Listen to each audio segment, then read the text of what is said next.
Hello friends, ओम श्री गणेशाय नमः। ओम नमः शिवाय। आप सभी का स्वागत है आपके अपने यूट्यूब चैनल पर। फ्रेंड्स, आज हम आपको इस वीडियो में बताने जा रहे हैं श्रावण मास महात्म के दूसरे अध्याय की कथा के बारे में, जिसको सुनने मात्र से ही आपको प्राप्त होंगी सभी प्रकार की सिद्धियां।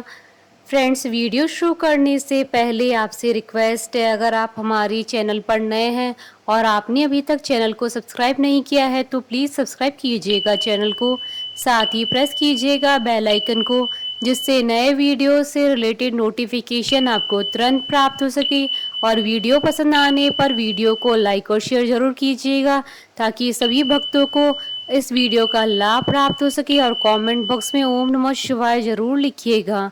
श्रावण मास महात्म सब प्रकार के विघ्नों का नाश करने वाले तथा सारी सृष्टि का पालन करने वाले श्री गणेश जी, ज्ञान की दाता देवी श्री सरस्वती जी तथा सब पुराणों के कर्ता श्री व्यास जी तथा श्री गुरुदेव जी के चरण कमलों में नमस्कार करके भगवान की श्रद्धा और भक्ति रस में डूबी हुई श्रावण मास महात्म की कथा कहती हूँ। श्रावण मास में विहित कार्य। ईश्वर बोले, हे महाभाग, आपने उचित बात कही है। हे ब्रह्मपुत्र, आप विनम्र, गुणी, श्रद्धालु तथा भक्ति संपन्न श्रोता हैं।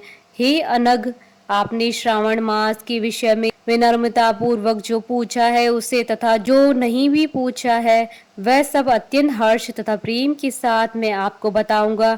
द्वेष न करने वाला सबका प्रिय होता है और आप उसी प्रकार के विनम्र हैं, क्योंकि मैंने आपके अभिमानी पिता ब्रह्मा का 5वां मस्तक काट दिया तो भी आप उस द्वेष भाव का त्याग कर मेरी शरण को प्राप्त हुए।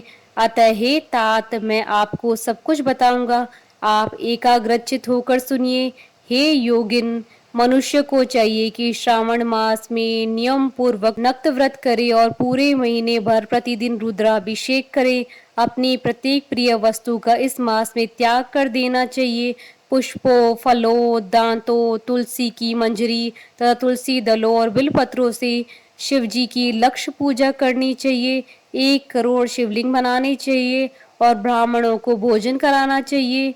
महीने भर धारण पारण व्रत तथा उपवास करना चाहिए। इस मास में मेरे लिए अत्यंत प्रीतिकर पंचामृत का अभिषेक कराना चाहिए। इस मास में जो जो शुभ कर्म किया जाता है वह अनंत फल देने वाला होता है। हे मुने, इस मास में भूमि पर सोएं, ब्रह्मचारी रहें और सत्य वचन बोलें। इस मास को बिना व्रत के कभी व्यतीत नहीं करना चाहिए। फलहार अथवा हविष्यान ग्रहण करना चाहिए। पत्ते पर भोजन करना चाहिए। व्रत करने वाले को चाहिए कि इस मास में शाक का पूर्ण रूप से परित्याग कर दे। हे मुनि श्रेष्ठ, इस मास में भक्ति युक्त होकर मनुष्यों को किसी न किसी व्रत को अवश्य करना चाहिए। सदाचार परायण, भूमि पर शयन करने वाला, प्रातः स्नान करने वाला और जितेंद्रिय पुरुष होकर मनुष्य को एकाग्र किए हुए मन से प्रतिदिन मेरी पूजा करनी चाहिए। इस मास में किया गया पुरुष चरण निश्चित रूप से मंत्रों की सिद्धि करने वाला होता है। इस मास में शिव के षडाक्षर मंत्र का जप तथा गायत्री मंत्र का जप करना चाहिए और शिव जी की प्रदक्षिणा, नमस्कार तथा वेद पारायण करना चाहिए। पुरुष सूक्त का पाठ अधिक फल देने वाला होता है।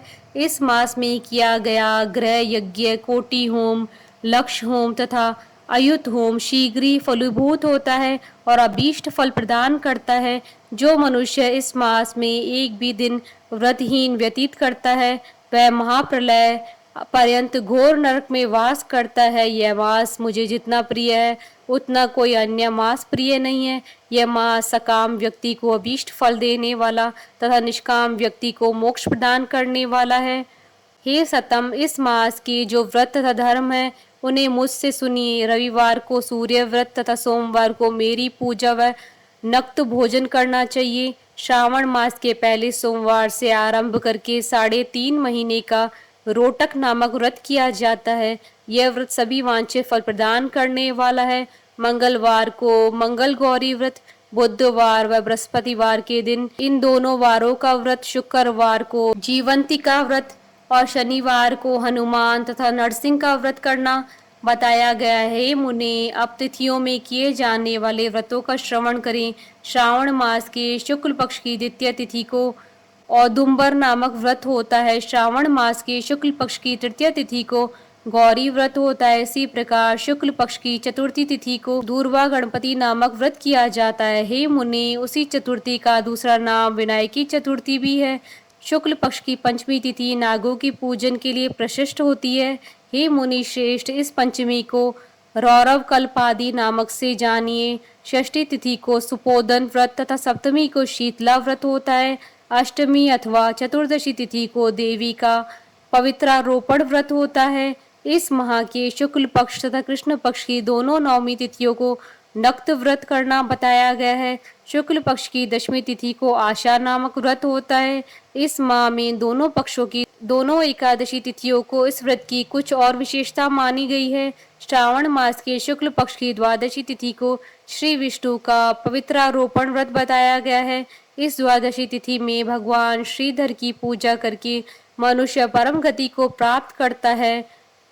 उत्सर्जन, उपाकर्म, सभा दीप, सभा के उपाकर्म, इसके बाद रक्षाबंधन, पुनः श्रवणाकर्म, सर्प बलि और हयग्रीव का अवतार, ये 7 कर्म पूर्णमासी तिथि को करने हेतु बताए गए हैं। श्रावण मास के कृष्ण पक्ष में चतुर्थी तिथि को संकष्टी चतुर्थी व्रत कहा गया है और श्रावण मास के कृष्ण पक्ष की पंचमी के दिन मानव कल्पादि नामक व्रत को जानना चाहिए। हे द्विजोत्तम, कृष्ण पक्ष की अष्टमी तिथि को श्री कृष्ण का पूर्ण अवतार हुआ। इस दिन उनका अवतार हुआ, अतः महान उत्सव के साथ इस दिन व्रत करना चाहिए। हे मुनि श्रेष्ठ, इस अष्टमी को मनवादी तिथि जानना चाहिए। श्रावण मास की अमावस्या तिथि को पिठोरा व्रत कहा जाता है। इस तिथि में कुशों का ग्रहण और वृषभों का पूजन किया जाता है। इस मास में शुक्ल पक्ष की प्रतिपदा तिथि से लेकर सब तिथियों के पृथक पृथक देवता हैं। प्रतिपदा तिथि के देवता अग्नि, द्वितीय तिथि के देवता ब्रह्मा, तृतीय तिथि की गौरी और चतुर्थी के देवता गणपति है। पंचमी के देवता नाग है। षष्ठी तिथि के देवता कार्तिकेय हैं। सप्तमी के देवता सूर्य और अष्टमी के देवता शिव है। नवमी की देवी दुर्गा, दशमी के देवता यम और एकादशी तिथि के देवता विश्वदेव कहे गए हैं। द्वादशी के विष्णु तथा त्रयोदशी के देवता कामदेव, चतुर्दशी के देवता शिव, पूर्णिमा के देवता चंद्रमा और अमावस्या के देवता पितृ हैं। ये सब तिथियों के देवता कहे गए हैं। जिस देवता की जो तिथि हो उस देवता की उसी तिथि में पूजा करनी चाहिए। प्राय इसी मास में अगस्त्य का उदय हुआ था।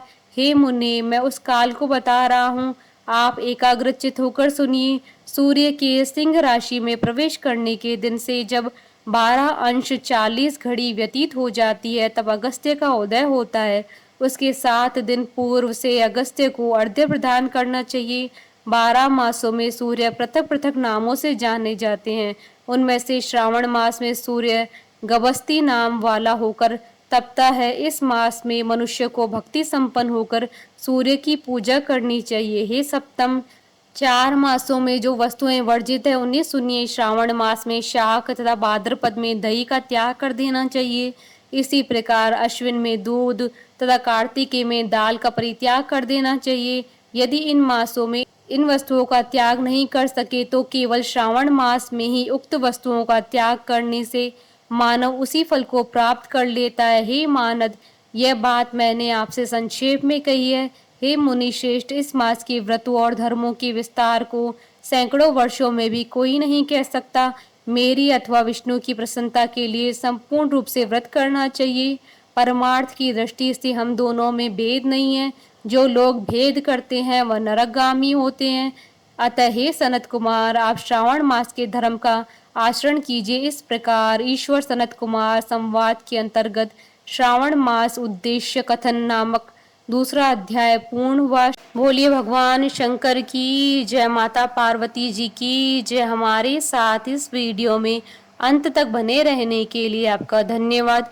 ओम श्री गणेशाय नमः। ओम नमः शिवाय।